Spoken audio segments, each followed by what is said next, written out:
자, 지금까지 총 4편에 걸쳐 타이라 기요모리의 생애를 살펴봤습니다. 아버지 다다모리가 열어젖힌 일송무역, 그 위에서 탄생한 헤이키 정권, 그리고 겐페이 전쟁 이후 미나모토 요리토모가 수립한 가마쿠라 막부에 이르기까지 경제의 관점에서 본 그의 인생 어떠셨나요? 정말 파란만장하지 않습니까? 다만 한 가지 아쉬움이 남는데요. 그건 바로 그는 자신의 과업을 끝까지 완수하지 못했다는 것. 그로 인해 그의 죽음과 함께 정권도 같이 무너지고 말았죠. 그래서 준비했습니다. 크킹3 1178년 시나리오 기요모리 공략 플레이. 오늘은 제가 직접 기요모리가 되어 그의 역사를 다시 써보겠습니다. 본격적인 공략에 앞서 구독과 좋아요 그리고 하이브를 눌러주시면 영상을 제작할 때 정말 큰 힘이 되고 멤버십도 많은 관심 부탁드리며 그럼 바로 시작해볼까요?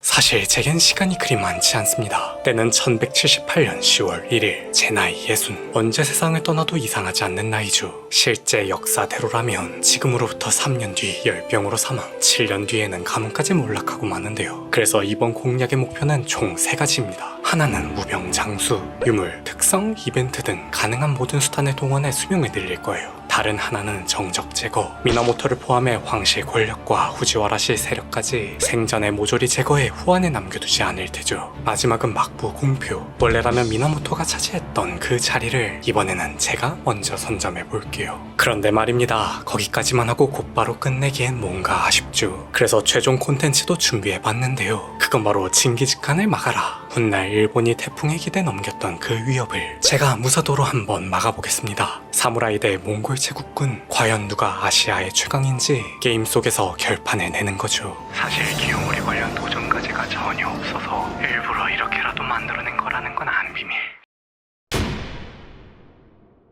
일단 이 이벤트부터 정리해봅시다. 제 딸 노리코가 곧 아이를 낳을 거라고 하죠. 그 아이가 훗날 제81대 천왕 안도쿠가 되는데요. 크킹의 경우 시스템상 출산을 약 한두 달 앞둔 시점에서 난수가 확정되고 그에 따라 아이의 성별이 고정되는 것 같긴 한데 당초 배경 설명에 명시된 대로 이번에 태어나게 될 아이의 성별은 아들로 고정되어 있는 것처럼 보이죠. 그렇다면 제게 주어진 선택지는 둘 중 하나입니다. 일찌감치 사위를 끌어내릴 준비를 하거나 아니면 아이가 태어나고 장성할 때까지 기다리거나 아무래도 손자가 무탈하게 황자에 오를 수 있을지 아무도 장담할 수 없으니까요. 그러나 한 가지 분명한 건 정치도 생물이라는 거죠. 절대 얌전히 기다려주지는 않을 게 뻔합니다. 특히 황손이 태어나는 순간 발생할 가장 큰 변수이자 잠재적 위협은 바로 현재 황자를 지키고 있는 노리히토일 테고요. 무엇보다 제 나이 60, 언제 쓰러질지 몰라요. 그렇다면 준비는 미리 해두는 게 좋죠. 필요할 때 언제든 갈아치울 수 있도록 비방을 선택하겠습니다. 이제 본격적인 플레이에 앞서 세팅을 해봅시다. 가장 먼저 가문 유산. 제가 타이라 가문의 가주이니 선택권은 제게 있죠. 품격, 관습, 활동, 전투, 법률 등 선택지는 여럿 있지만 고민할 필요는 전혀 없어요. 묻지도 따지지도 않고 혈통을 선택합니다. 결국 크킹은 가문을 키우는 게임. 권력의 본질은 빗줄에 있죠. 굳이 일본에 국한되지 않더라도 당대 세계는 그 구조상 권력 유지를 위해 제한된 혼인이 반복되곤 했는데요. 다만 실제 역사에서 합수부르크가 그랬듯 근친에는 큰 대가가 따릅니다. 따라서 혹시 모를 돌연변이를 방지하기 위해 전부 혈통에 투자하도록 하죠. 다음은 인생관. 솔직히 기요모리의 능력치는 처참한 수준이에요. 왼쪽에서부터 965, 197. 손과 무역을 촉진하고 무가 정권의 문을 연 인물치고는 계책력 빼곤 별 볼 일 없습니다. 아마 개발사인 패러독스의 해석은 이거겠죠. 그의 정치는 계략에서 나왔다. 그런데 말입니다. 특성은 더 기묘해요. 모략가도 아니고 고문가, 수도사를 달고 유혹자를 찍고 있다니 이게 무슨 씨 없는 수박인가 싶죠. 많게도 이런 많기가 없을 정도입니다. 일단 초점을 고르기 전에 과감하게 성취부터 초기화하도록 할까요? 성취는 한 인물당 평생 한 번만 초기화할 수 있죠. 초기화를 하게 되면 해당 인생관 내에서 기존에 가지고 있던 퍽의 개수만큼 새로 찍을 수 있습니다. 대신 스트레스를 120이 나왔기 때문에 스트레스 스트레스가 2단계 이상일 때 초기화를 하게 될 경우 그 즉시 사망에 이를 수 있죠. 물론 현재 플레이하고 있는 인물보다 후계가 더 뛰어나거나 전쟁에서 포로로 사로잡히는 등 일부 상황에서는 일부러 이런 식으로 죽음을 유도하기도 합니다. 아무튼 성취는 초기화를 하더라도 인생관 초점부터 선택해야 찍을 수 있어요. 저는 노인으로 플레이할 경우 보통 학습부터 찍습니다. 거기서 의학 초점을 고르고 온전한 신체까지 전부 찍어야 수명을 조금이라도 더 늘릴 수 있기 때문이죠. 하지만 이번만큼은 다릅니다. 초반부터 전쟁을 많이 해야 하기에 전투부터 찍도록 할게요. 초점은 권위. 어차피 제가 지휘관으로 활동할 건 아니기 때문에 공포랑 영지 장악력을 챙기도록 합시다. 여기서 한 가지 잊지 말아야 할 것은 초점의 경우 어떤 인생관이든 관계없이 한번 선택하고 나면 5년 뒤에나 바꿀 수 있죠. 따라서 그 전까지 정당한 전쟁을 찍는 걸 최우선 목표로 삼고 곧바로 의학 초점으로 넘어가도록 할게요. 계책은 모략가를 끝까지 남는 건 고문가에 투자하도록 하고 계략은 경쟁자 또는 파벌 위주로 납치를 돌리면서 공모자들을 포섭해 최대한 성공률을 높여줍시다. 이번에는 소지품 정리도 할 겸 궁정을 꾸며볼까요? 도대체 부처의 머리카락이 왜 저한테 있는지는 모르겠지만 유물은 있는 대로 전부 배치해주고 편의시설은 단계를 높일수록 수입이 줄기 때문에 필요한 것만 올려줄게요. 이제 군사태, 표창은 당장 위신을 써야 할 때가 있으니 아껴두고 그것보다 아까 납치 계략을 돌릴 때 한 명을 일부러 제외해뒀죠. 그건 바로 경쟁자 요리토모. 사실상 제거 1순위임에도 불구하고 그냥 놔뒀는데요. 그 이유가 여기 있습니다. 기량이 무려 25, 무사들 중에서도 탑티어죠. 이런 인물을 썩히는 건 그야말로 낭비입니다. 차라리 임진왜란 당시 도요토미 히데요시가 기리시탄 다이묘들을 동원했던 것처럼 저도 그를 전장에 몰아넣어 알아서 가게끔 놔두는 게 훨씬 낫죠. 서임 강요로 도망 못 가게 막고 대신 우리 집안 인물은 서임 금지, 불필요한 희생은 차단할게요. 주둔군은 직할령에 배치해 버프를 확보, 동맹은 숫자가 많다고 좋은 게 아닙니다. 많아질수록 추가 동맹이 어려워지기 때문이죠. 실제적으로 도움이 되는 인원만 맺어줄게요. 궁정지기도 주치, 구루, 지도교사, 개인투사, 술잔 시종, 처형 집행인, 경호원, 기미시종 등 필요에 따라 적성에 맞게 배치하도록 하고요. 자문에는 능력치가 높으면서 저랑 관계가 좋은 인물들로 채워놓도록 하죠. 궁정 주체는 입맛대로, 가문 결혼은 천, 매, 강, 우수한 유전자를 들고 있는 친구들로 맺어주고 개인 자원 업그레이드까지 마치면 준비 끝입니다.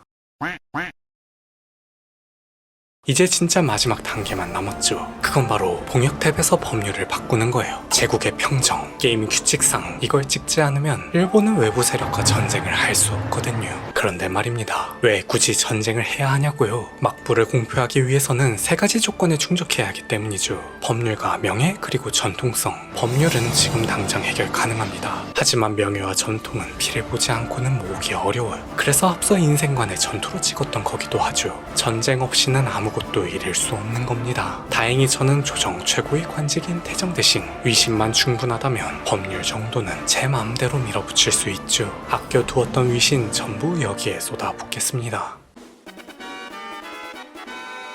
자, 모든 준비는 끝났어요. 법률도 바꿨겠다. 이제 칼을 뽑을 차례죠. 1차 북벌, 명분은 열도 통일. 말은 거창하지만 실상은 가장 만만해서 하는 거긴 합니다. 홋카이도가 지리적으로 가깝고 대부분 백장령으로 쪼개져 있으며 무엇보다 당시 이곳은 아이누의 생활권, 종교가 다르기 때문에 성전이 가능하죠. 성전은 정복과 달리 신앙을 명분으로 전쟁을 선포할 수 있습니다. 위신은 쓸 곳이 많지만 신앙은 상대적으로 사용처가 적은데요. 따라서 기왕 전쟁을 벌인다면 성전이 효율적이죠. 그리고 저는 백장령과 싸울 때 동시에 여러 곳을 상대하는 편입니다. 기본적으로 병력은 소집 시간이 필요하고 해체 후 재소집은 더 오래 걸리거든요. 따라서 체급 차이가 크고 목표들이 붙어있다면 한 번에 밀어버리는 게 낫죠. 다만 아직 정당한 전쟁이 없으니 이번에는 3곳만 선포할게요. 왠지 이들을 전부 정복할 때쯤이면 정당한 전쟁 정도는 찍을 수 있을 것 같기도 하거든요. 소집은 무장병 위주, 징집병은 최소, 군대도 다 돈이죠. 불필요한 지출은 줄입니다. 그리고 한 가지 꿀팁을 드리자면 바다를 건널 땐 여울 개척자 특성 지휘관을 쓰세요. 원래라면 도하할 때 일정 기간 동안 전투에 대한 불이익이 붙죠. 하지만 이 특성이 있으면 페널티가 없습니다. 대신 건너자마자 지휘관을 바꿔도 무방하니까요. 건너는 순간까지만 유지하면 되죠.